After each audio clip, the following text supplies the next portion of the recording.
what you're sewing, there are a lot of factors to consider when choosing fabrics, and I'm going to walk you through some of those. The first thing you want to do is look to your pattern.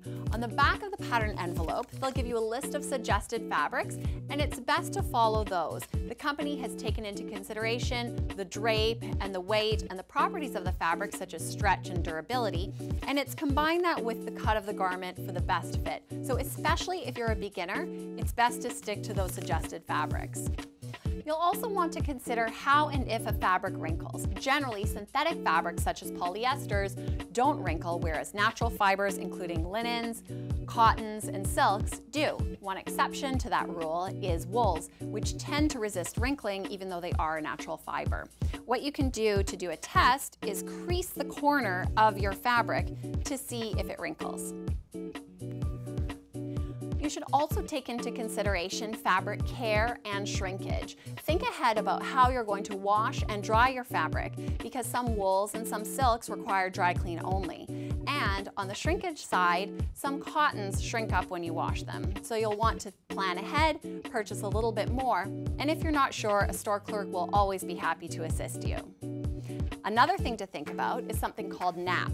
Nap is a one-way direction on the right side. So the right side of your fabric actually has a right side up and an upside down. You'll notice on this print, all of the Eiffel Towers are pointing the same direction. So if I were making a skirt or if I were making a set of kitchen drapes, if one of the panels were upside down, you would notice it. Another example of nap is velvets, corduroys, velours, and satins, where one direction the fabric looks light and shiny, and when you switch it the opposite direction, it turns dark. So you really have to be careful when you're placing your pattern pieces that you take into consideration the nap. Also, when you're purchasing fabric, your pattern will specify if it's not suitable for nap fabrics, or it will ask you to purchase a little bit more to accommodate for it. Finally, if you're working with a fabric that has a large print on it, this large floral, for example, if I were to cut it out, I need to accommodate and adjust my pattern pieces in order to find a flattering placement of the flowers. And a plaid, you'll need to have extra so that you can match up your lines and match up your plaids. When purchasing your fabric, there is one last thing you have to keep in mind.